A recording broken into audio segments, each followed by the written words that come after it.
Hey guys, welcome to Dogforge. My name's Paul, and welcome back to our overview of Tasha's Cauldron of Everything. Do you want more Tasha's and D&D content? Hit that subscribe button and notification bell to get the latest on 5e. But now it's time to apply for that restraining order, because today we're taking a look at the Oath of the Watchers Paladin. So, what this Paladin, we're going to get this oath at 3rd level as with all the other oaths. And what this Paladin about is basically watching out for extra planar threats, be they Fae, Fiend, or from the Far Realm, like more of your Cthulhu-esque aberrations. So despite the name, no, they are not like the police in the 80s watching every breath you take. They're more about keeping you safe whilst you're sleeping from the horrible things that want to take your soul or put weird tentacles onto you. So, tenets of the Watchers, we're going to start off here. And I don't normally go that in depth with the fluff, but tenets are fairly important to an oath for a paladin, so let's take a quick look through that. A paladin who assumes the Oath of the Watchers swears to safeguard mortal realms from otherworldly threats. Vigilance. The threats you face are cunning, powerful, and subversive. Be ever alert for their corruption. Loyalty. Never accept gifts or favours from fiends or those who truck with them. Stay true to your order, your comrades, and your duty. Discipline. You are the shield against the endless terrors that lie beyond the stars. Your blade must be forever sharp and your mind keen to survive what lies beyond. So straight off the bat, this is the only paladin I've ever seen that has don't take bribes as a tenet. So that's a good start. Makes you wonder about the other paladins, but let's not look too closely at that. So starting off with our oath spells. Now if you are unfamiliar with oath spells, they are spells that you always have prepared, so they do not count against your prepared number of spells for your day, and they are typically spells that you may not have access to traditionally as a paladin. So at 3rd level we're going to get Alarm and Detect Magic. At 5th level, Moonbeam and See Invisibility. 9th level, Counterspell and Non-Detection. 13th level is going to give us Aura of Purity and Banishment. 17th levels, Hold Monster and Scrying. The overwhelming theme here is more detection and warning more than anything else. That's pretty obvious in Alarm and Detect Magic, but we also get Moonbeam, which allows you to reveal the true form of shapeshifters. And Scrying as one of our higher level spells, which obviously allows you to gather information and scry on all the dastardly fiends plotting to take over the world. It's a pretty solid spell list if that is what you're going for. It's not really going to offer you a great deal of utility or in-combat function like some of the other Paladin Oaths do. For example, Ancients and Vengeance give you Misty Step, which is a fantastic spell. However, at high levels, if you do play that high, you are going to get Hold Monster, which is a fantastic spell. So, now let's take a look at their Channel Divinity options. As with all oaths, we're going to get 2 Channel Divinity options, and first up is Watcher's Will. So, you can use your Channel Divinity to, as an action, choose a number of creatures you can see within 30 feet of you, equal to your Charisma modifier. For 1 minute, you and the chosen creatures have advantage on Intelligence, Wisdom, and Charisma saving throws. There is no qualifier here. It does not have to be magic, or it does not have to be a spell. So everything from mind control magic to a dragon's fear presence are all fair game for what you're buffing your allies against. Depending on your campaign, this can be kind of niche. However, it is a very powerful Channel Divinity if it does come up in your campaign. These kinds of saves tend to be more prevalent in mid to higher tiers. So if you're going to be playing a paladin primarily in tier 1 and early tier 2, say up to level 8 or so, right off the bat this may not be the paladin for you unless you really like the flavour. Next up, the other option we get is Abjure the Extraplanar, and this is basically Turn Undead but for turn extraplanar beings. So as an action, you can present your holy symbol, and any aberration, celestial, elemental, fae, or fiend within 30 feet of you has to make a wisdom saving throw or be turned for a minute. if you're unfamiliar with the effects of turned, it basically means that all they can do is run away from you.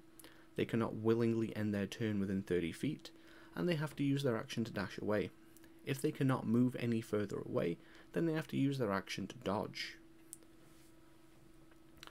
This can be great in a turning the tides kind of situation, where you're facing overwhelming odds, but at the same time, if you're not really about to TPK or come to some other grisly end of a combat, this is not a particularly great option, as it's going to make it harder to fight these things unless you have a strong ranged presence in your game.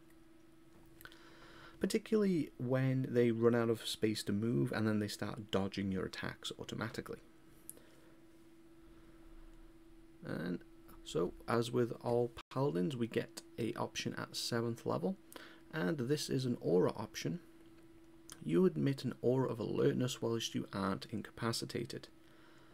So the aura is 10 feet, and any creatures of your choice, including you, gain a bonus to initiative rolls equal to your proficiency bonus. At 18th level, this extends to 30 feet, as is par for the course for paladins. This is a fantastic aura. A bonus to initiative is also fantastic, no matter where it comes from, be it alert or some other subclass ability. The use of proficiency bonus here is very much Tasha's rhetoric at this point. I don't like it in this aura. It breaks precedence for the paladin using charisma. I mean, at this point you already have your saving aura, so you presumably have a decent charisma if you're going to be paying attention to auras at all. This mostly just caps your charisma in lower levels, where if you have rolled particularly high, you're not going to see the benefits of that. However, if for some reason you're rolling with a lower than normal, or dumping if you want to be a little unconventional your charisma, then you're still going to get some benefit out of this. 15th level is going to give us a Vigilant Rebuke. So, whenever a creature you can see within 30 feet succeeds on an Intelligence, Wisdom or Charisma throw, you can use your reaction to deal 2d8 plus your Charisma modifier in force damage to the creature that forced the saving throw. Now this is a pretty great ability for the level that it comes in, because in those later levels mental saving throws become much more prevalent. So overall that's a pretty great ability, although again it is somewhat campaign specific, but if you're playing a Watcher Paladin at level 15, presumably that's relevant to your campaign. Level 20, our Super Saiyan, so to speak, for the Watchers Paladin is Mortalbulwark. So, for a minute, as a bonus action, you adopt the following benefits. You gain True Sight with a range of 120 feet. You have advantage on all attack rolls against aberrations, celestials, elementals, fae and fiends. And when you hit a creature with an attack roll and deal damage to it, you can also force it to make a charisma save against your spell save DC. On a failed save, the creature is magically banished to its native plane of existence if not already there. If a creature succeeds on that save, it cannot be banished by this feature for 24 hours. And you can use this once a long rest, or you can use it more often during the day if you burn a 5th level spell slot to do it again. This is mediocre. Let's just be straight about this. This is a very mediocre 20th level ability for a paladin. True Sight, 120 feet. Okay, that can be nice. It'd be a lot nicer if the duration was something like 10 minutes, so it doesn't have to strictly be just in combat. Advantage can be great if you're actually fighting those kinds of creatures. I mean, it's missing monstrosities and beasts as something, so if you have a creature that has, mind controlled a bunch of beasts to assist it, it's not going to take effect against them. If you are fighting a big bad that's a monstrosity, it's completely useless. The banishment thing can be great if you want to banish them.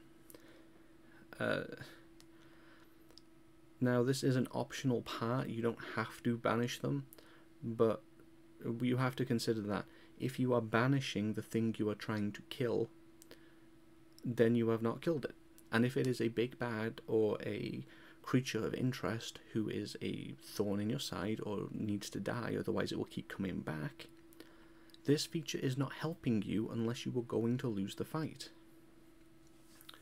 Overall, it's a bonus action to activate this instead of an action like some of the other 20th level abilities, but it's very mediocre and it's so incredibly niche. And that sums up my feelings on this subclass rather well. I don't think it's bad overall. Its 7th level feature is really universally good.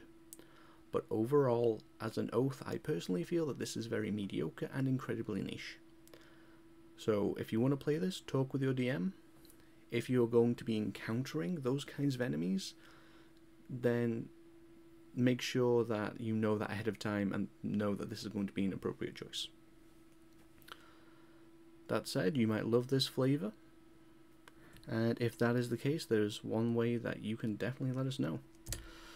So, if you like the Oath of the Watchers, or if you have any other thoughts about it, let us know in the comment section down below. Hit that like button if you like this video, and whilst you're down there, hit that subscribe button and notification bell for more D&D and Tasha's content. My name's Paul, and I'll see you next time at the Forge.